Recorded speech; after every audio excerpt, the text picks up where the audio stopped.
Hello, my name's Lindsay Hybrid, and I post random stuff all the time. And I did just notice that I have moss from crafting underneath my fingernail. I promise I shower. Anyway, today I wanted to show some cards from the Vespertine Tarot. By the way, creators, I'm gonna use something as a bookmark here. Best boxes ever, in my opinion. I always put my tarot cards in like pouches. I will leave them in the boxes if they come like this. It's really pretty on the inside too. I actually saw this deck when they were showing the nominations for the TABI CARTA awards, and I fell in love with it. It's Vespertine Tarot. The theme for Vespertine Tarot. Vespertine means that which is relating to, occurring, or active in the evening. The term is often attributed to animal behavior. Animals that may be active from dusk till dawn are considered to be Vespertine creatures. A Vespertine animal is featured on each card in this deck. Often their spiritual symbolism adds extra enhancements to the meaning of the cards. For further representation of my Vespertine theme, lunar-based energies can be found throughout the deck. I noticed, cards that are 3, 6, and 9, which are actually very high frequency numbers, I believe are the ones that have lunar cycles on them. It does come with 2 bonus cards. Where's the other one? It's in here somewhere. But when you open up the deck, this is the one on top, the blue moon. And this card represents blessings in a nutshell. Oh, the other one's here. I was using it as the book. I believe this one was at the bottom of the deck. The super moon. I never know how to say this creature's name. I don't want to mess it up. I think I know. And this is about healing and I like the way this creator explains which creatures, animals she used for each card, because this creature is known for, like, if a limb gets cut off, it regrows. So this card represents healing. So I put the major arcana in order. I like to keep my decks shuffled every single time I am showing a deck and I put it in order. I drive myself nuts with it. But I did want to show some of these. We have the Fool, the Magician. So my 2 favorite cards in tarot are the High Priestess and the Star. So I always look for those first and how they're represented. And you can't tell me that's not a badass High Priestess. I mean, you can, but the Empress, the Emperor, the Hierophant, the Lovers. That is an interesting Lovers card. I am fairly new to this deck. I have done a couple of readings. I love this Chariot with the Centaur. Strength. I mean, they're all so very powerful. And I know I'm flipping through quick. I try to keep my videos kind of short, but it's just, the imagery just screamed at me. Like, I couldn't let it go. I couldn't ignore this deck. I knew it had to be a part of my collection eventually. It was published in 2024. Usually, I love the Hanged ones so much. Usually when I get a deck, oh, this is another favorite too, Death. I'll have it in my, on my wish list or what have you for weeks, months, things like that. But if it's something that really calls to me, another one is Zeke's Arcana. I impulsively, like, buy it. And with this one, I'm about to move. I'm not working right now. That's a whole story. Oh, I love this one. It's like, look at that ram.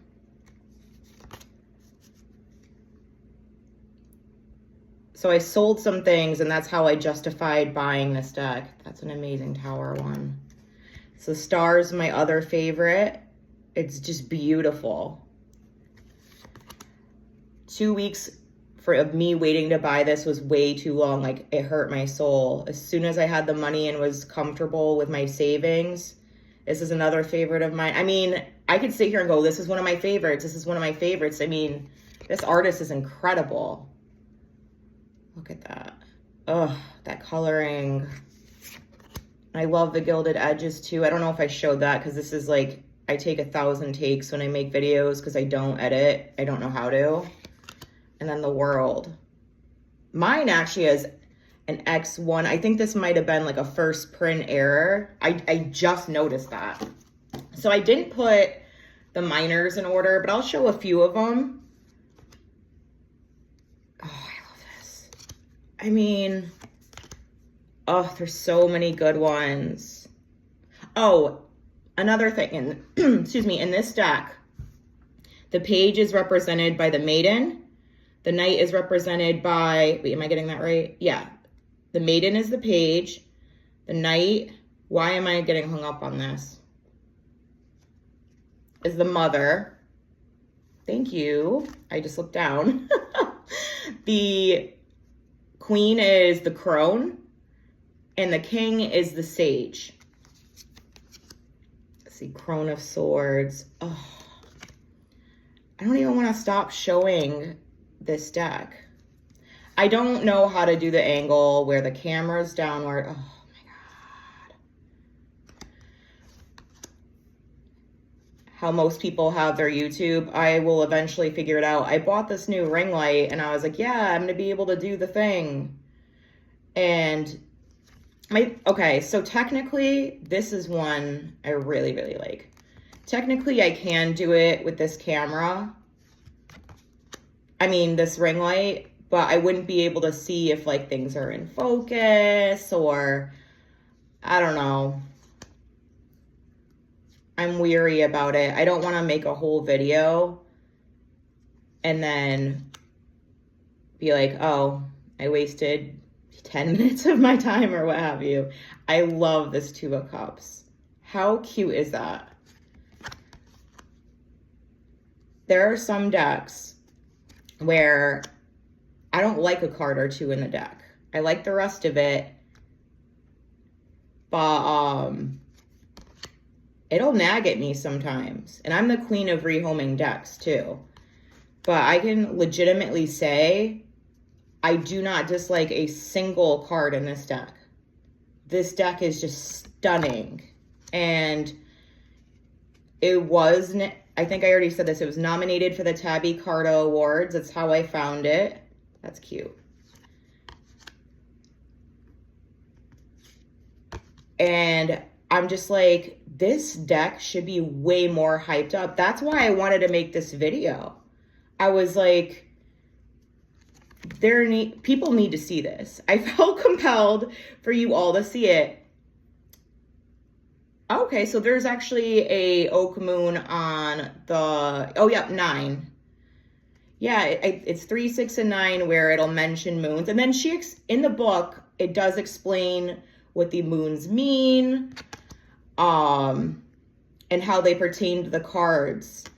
She's very good at, the creator, sorry, is Chrystal Raven, I think? Chrystal J Raven. Yep, Chrystal J Raven. And she's very thorough. Oh, I love Goddess Kali. So, Kalima.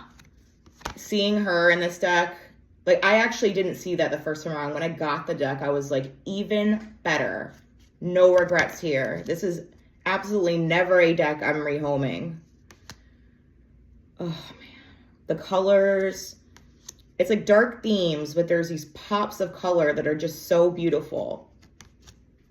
I'm also very picky about cardstock. I don't like the rose petal finish, or soft matte is another way it's called sometimes. This is a really powerful one too. Sorry I keep like looking at them. I've only had this deck a few days. I've been working with it ever since, but it's still new to me. And I'm just wowed. Like, this is one that wows me. You can feel that Ten of Wands, you know? I love it. I love it so much. And on the moon card that I showed before, the hyena being at the crown of that person's head, it's because the hyena represents fear of the unknown, I believe is what she said, and that's why she chose it. I love hyenas. And if you do too, another deck you should check out is Any Means Necessary by Sean Koss. He's one of the creators, I believe, of Cyanide and Happiness. Cute. I wanted to see what that one was. So I'm definitely still going through and seeing why the insects or animals or what have you she picked,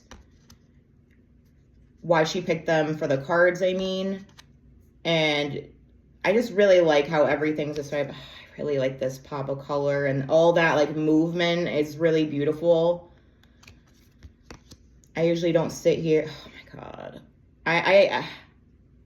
This might end up being my favorite deck. I swear. It's just, and this is another one. This gives me like a stained glass feel. I actually kind of want to look this one up. 5 of Pentacles. I'm a mushroom galley. I love them aesthetically. I also like to microdose once in a while. Let me look up the 5 of Pentacles and see if it says, and I love the explanations. I already said that. Oops.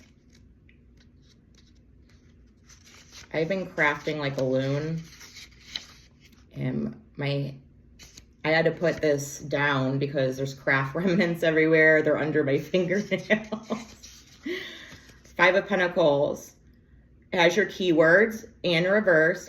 I intuitively know what cards are supposed to be reversed after years of practice. So that's why in videos, if you see me doing readings and whatnot, they're usually upward. You may feel rejected by an important element of social supports regarding your well-being. This may be due to the onset of illness, financial troubles, or job/home loss. You may feel like you're out in the cold with someone, going at it alone, or just plain going without.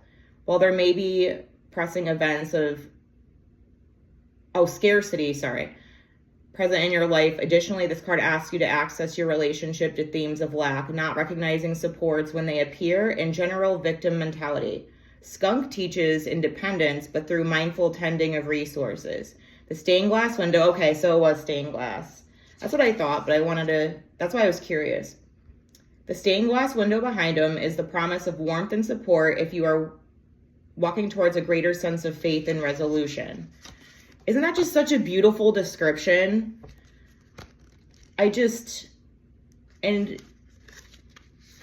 to give you kind of a peek, some people are very lengthy, how do you say? They're heavy-handed with their words. That's not the term I'm looking for. I don't know if I showed this yet, too. Yeah, I did. I said I was rough on gilded edges. But sometimes things are over-explained. A creator comes to mind, but I don't want to knock them because I like their decks, so I don't want to come off like I'm being negative. But she gets straight to the point with also explaining all that important symbolism, you know? Anyway, this is the Vespertine Tarot. I thought it deserved more love on YouTube, so I made the video. And I'm going to be working with this a lot today. I hope you have a great day, a blessed day. If you don't mind hitting like, writing a comment, subscribing, things like that, it really helps. Thank you so much.